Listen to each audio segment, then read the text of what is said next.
England के खिलाफ जब पहले टेस्ट मैच के अंदर पाकिस्तान को नाकामी का सामना करना पड़ा था, तो उस वक्त ये नोचता दीवार था कि सेकंड टेस्ट मैच से पहले बड़े पैमाने पर जो तब्दीलियां हैं वो पाकिस्तान क्रिकेट टीम के अंदर की जाएंगी। और अब सेकंड एंड थर्ड मैच के लिए जो स्क्वाड अनाउंस किया गया है उसके अंदर जो तब्दीलियां हुई हैं, जो बाबर आजम को ड्रॉप किया गया है रेस्ट के नाम पर, जो सरफराज अहमद को टीम से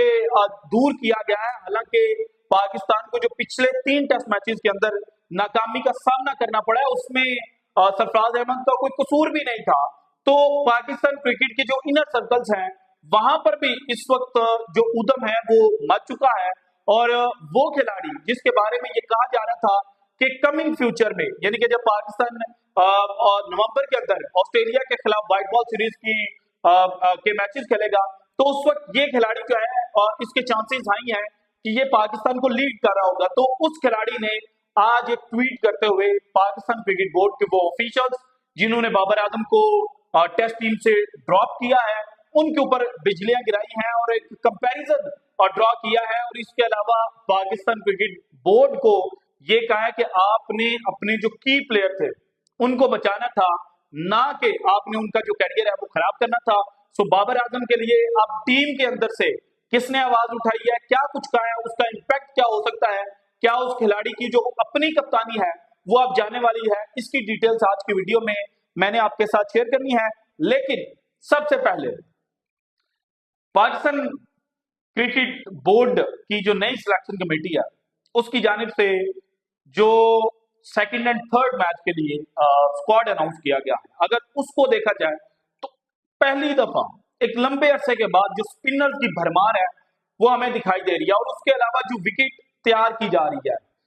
या यूं कहा जाए कि वही विकेट जिसके ऊपर पाकिस्तान को फर्स्ट इनिंग के अंदर 823 रन पड़े थे, अब चूंकि पाकिस्तान क्रिकेट बोर्ड ने फैसला किया है कि उसी विकेट के ऊपर सेकंड टेस्ट मैच भी खेलना है, तो फिर जनाब कहीं ना कहीं जो चेंजेस की गई हैं वो पॉइंट आउट कर रही है कि जो स्पिनर्स होंगे उनका की रोल होगा। बल्कि एक जगह पर मैं पढ़ रहा था और मेरे तक ये इंफॉर्मेशन भी पहुंची कि ऐसी विकेट तैयार की जाएगी कि जहां पर पहले दिन ही जो विकेट है वो स्पिनर्स के लिए साजगार हो जाएगी और स्पिनर्स वहां पर जो मेजर रोल है वो प्ले करेंगे। सो इसीलिए स्पिन हैवी जो टीम है वो अनाउंस की गई है। लेकिन इस स्पिन हैवी टीम में से कौन कौन सा स्पिनर पाकिस्तान की प्लेइंग 11 का हिस्सा बनेगा, अगर उसके ऊपर बात की जाए तो जनाब जाहिद महमूद साहब जो फर्स्ट टेस्ट मैच के स्क्वाड का हिस्सा थे, लेकिन कहा गया कि फिटनेस टेस्ट जो है वो क्लियर नहीं कर पाए, तो उनको नुमान अली के साथ जो स्क्वाड है उससे ड्रॉप कर दिया गया था। अब इनके जो चांसेस हैं, चूंकि इब्रार अहमद नहीं है और ये वाहिद लेग स्पिनर है टीम के अंदर, तो लेग स्पिनर अगर पाकिस्तान उसके साथ जाना चाहता है तो देन ऑब्वियसली जो जाहिद महमूद है वो प्लेइंग 11 का हिस्सा होंगे। इसके बाद नुमान अली और साजिद खान अगेन दो अच्छे स्पिनर्स हैं, माजी में पाकिस्तान को कामयाबियां दिलवा चुके हैं। और साजिद खान के जो चांसेस हैं वो एज एन ऑफ स्पिनर ज्यादा मुझे लग रहे हैं। इसके बाद जनाब जो मेहरान मुमताज हैं वो भी चूंकि टीम का हिस्सा है, तो उनका मुकाबला जो है वो होगा नुमान अली के साथ। और नुमान अली के पास एक्सपीरियंस है, तो मुझे लगता है कि नुमान अली के साथ जो पाकिस्तान क्रिकेट टीम है वो सेकंड टेस्ट मैच खेलेगी। सो जो 3 स्पिनर्स होंगे उनमें साजिद खान, जाहिद महमूद और नुमान अली जो हैं वो पाकिस्तान की प्लेइंग 11 का हिस्सा होंगे। इसके अलावा ये भी कहा जा रहा है कि साइम अयूब जो हैं वो फर्स्ट टेस्ट मैच की जो प्लेइंग 11 है उससे बल्कि प्लेइंग 11 में थे, सेकंड टेस्ट मैच की जो प्लेइंग 11 है उससे बाहर हो जाएंगे। लेकिन जो विकेट तैयार की जा रही है, चूंकि स्पिनर्स को वहां पर बहुत ज्यादा मदद मिलने जा रही है, तो पाकिस्तान जो है वो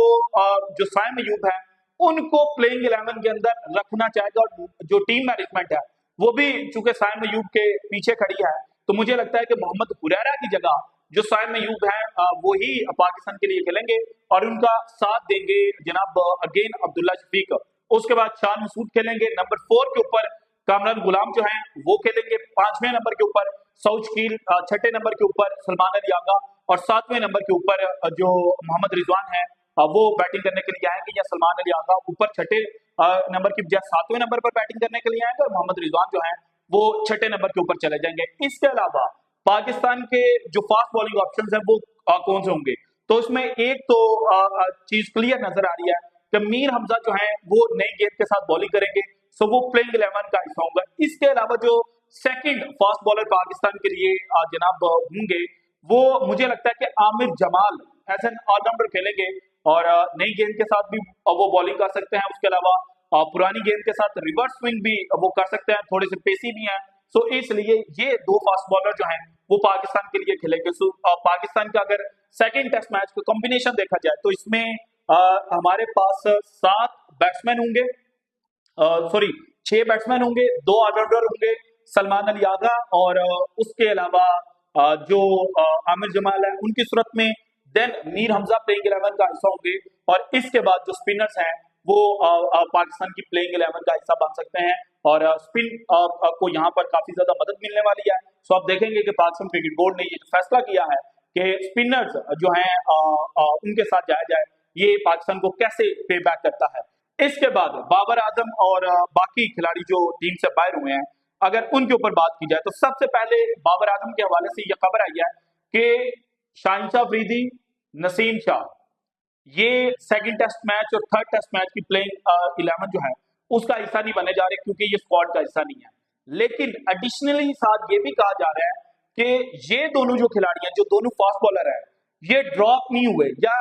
इनको रेस्ट देने का फैसला नहीं किया गया, बल्कि इन दोनों ने खुद पाकिस्तान क्रिकेट बोर्ड को कहा है कि हमने जो ये 2 टेस्ट मैचेस हैं वो नहीं खेलने क्योंकि कुछ फिटनेस इश्यूज हैं और हम जो अपनी गेम है उसके ऊपर काम करना चाहते हैं। सो इसलिए हम इन 2 टेस्ट मैचेस के लिए अवेलेबल नहीं है। जबकि सरफराज अहमद जो है उनको ड्रॉप किया गया है रेस्ट के नाम पर और इसके अलावा जो बाबर आजम है उनको भी ड्रॉप किया गया है और बाबर आजम को चूंकि ड्रॉप किया गया है तो इसके ऊपर जो बाबर आजम के चाहने वाले हैं और पाकिस्तान क्रिकेट बोर्ड के जो इनर सर्कल्स हैं वहां पर भी जनाब बातें हुई हैं। तो फखर जमान ने ट्वीट की और फखर जमान जितने पिछले अरसे के अंदर खुलकर सामने आया, इतना माजी में वो कभी खुलकर नहीं बोले थे। इनके हवाले से ये था कि ये जब भी फटेंगे तो ये अपने साथ जो बाकी हैं उनको भी लेकर डूबेंगे। कनेक्शन कैंप के अंदर हमने देखा इन्होंने जो क्रिकेट बोर्ड के बड़े हैं उनके पोल खोल कर रख दिए थे कि किस तरह से ये खिलाड़ियों को जलील करते हैं और बाद में जब बाबर आजम ने कप्तानी छोड़ी तो इनका नाम फ्लोट हो रहा था और यूनुस खान ने भी कहा था कि जो फखर जमान है वो चूंकि अटैकिंग क्रिकेट खेलते हैं और पाकिस्तान क्रिकेट शायकीन जो है उनका भी ये ख्याल है कि जो फखर जमान है वो जनाब टीम मैन है और टीम को साथ लेकर चलने वाले हैं, एग्रेसिव क्रिकेट खेलता है तो उनको कप्तानी देनी चाहिए और ज्यादा चांसेस फखर जमान के थे। लेकिन फखर जमान ने अब ट्वीट किया है बाबर आजम के लिए और कहा it's concerning to hear suggestions about dropping Babar Azam. India did not bench Virat Kohli during his rough stretch between 2020 and 2023 when he averaged 19.33, 28.21 and 26.50 respectively। अब जो बाबर आजम के लिए ये ट्वीट किया गया ना फखर जमान का और इसमें विराट कोहली को जो खींच कर लाए हैं फखर जमान और बाकायदा जनाब 2020 से लेकर 2023 तक के जो उनके स्टैट्स हैं, जो उनकी एवरेज है वो शेयर की गई है। तो इसको लेकर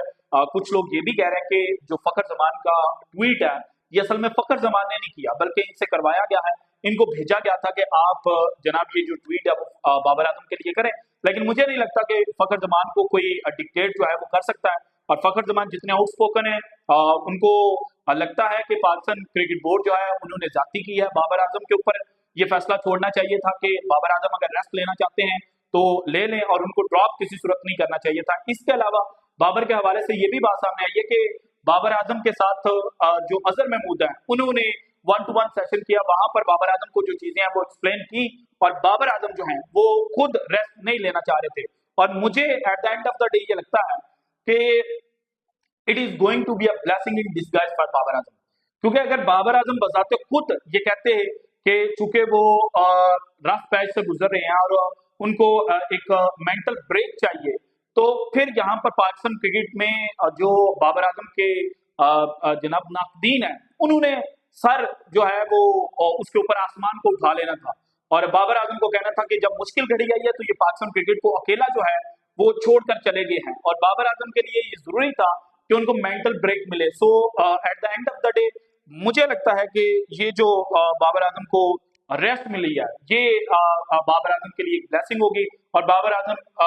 डोमेस्टिक के मैचेस खेलें। अभी कायद आजम ट्रॉफी जो है वो 20 अक्टूबर से शुरू होगी, वहां पर जाएं, अपने बल्ले के साथ रन स्कोर करें, कॉन्फिडेंस गेन करें और अपने जो शॉर्ट कमिंग्स हैं उनको खत्म करें, तो देन जनाब नियर फ्यूचर में अगेन बाबर आजम, और वो बाबर आजम जिनके बारे में फखर जमान ने ही माजी में बोला था कि बाबर आजम ने इतनी गंदी आदत पाकिस्तान क्रिकेट फैंस को डाल दिया कि अब अगर बाबर आजम 100 से नीचे रन करेंगे तो पाकिस्तानी क्रिकेट फैंस कहेंगे कि बाबर आजम ने कुछ भी नहीं किया। सो बाबर आजम के लिए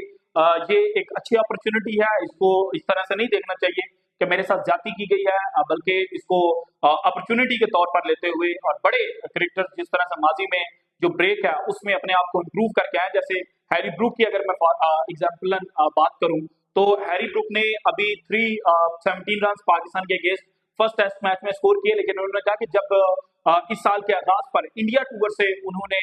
रेस्ट ली थी तो उन्होंने अपनी जो फिटनेस है उसके ऊपर काम किया था और उसने उनको पे बैक किया। सो बाबर आजम भी अपनी फिटनेस के ऊपर काम करें, अपनी जो गेम है उसको, उसके अंदर जो खामियां हैं उनको खत्म करें, और अब अगेन जब बाबर आजम पाकिस्तान को रिप्रेजेंट करेंगे तो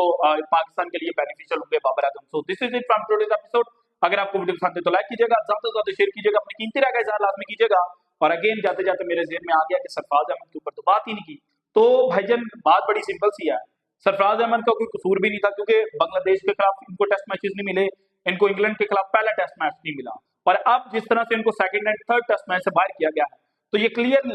इंडिकेशन है कि जो सरफराज अहमद है वो जनाब पाकिस्तान क्रिकेट बोर्ड की जो बुक्स है वहां पर उनकी रिटायरमेंट जो है वो हो चुकी है। सो अब ऑफिशियली जो सरफराज अहमद है उनको जो टेस्ट क्रिकेट है उससे रिटायरमेंट अनाउंस कर देनी चाहिए और एक हेल्थी नोट के ऊपर छोड़ना चाहिए था। मुझे लगता है कि उनको एक टेस्ट मैच दे देना चाहिए था, लेकिन पाकिस्तान क्रिकेट बोर्ड ने चूंकि माजी में भी जो बड़े बड़े स्टार्स हैं उनको मैचेस नहीं दिए, तो सरफराज अहमद के साथ भी वही चीज जो है वो रिपीट की जा रही है। सो this is it from today's episode. Video पसंद आई तो लाइक कीजिएगा और कमेंट सेक्शन के अंदर जो अपनी राय है उसका इजहार लाजमी कीजिएगा। अल्लाह हाफिज।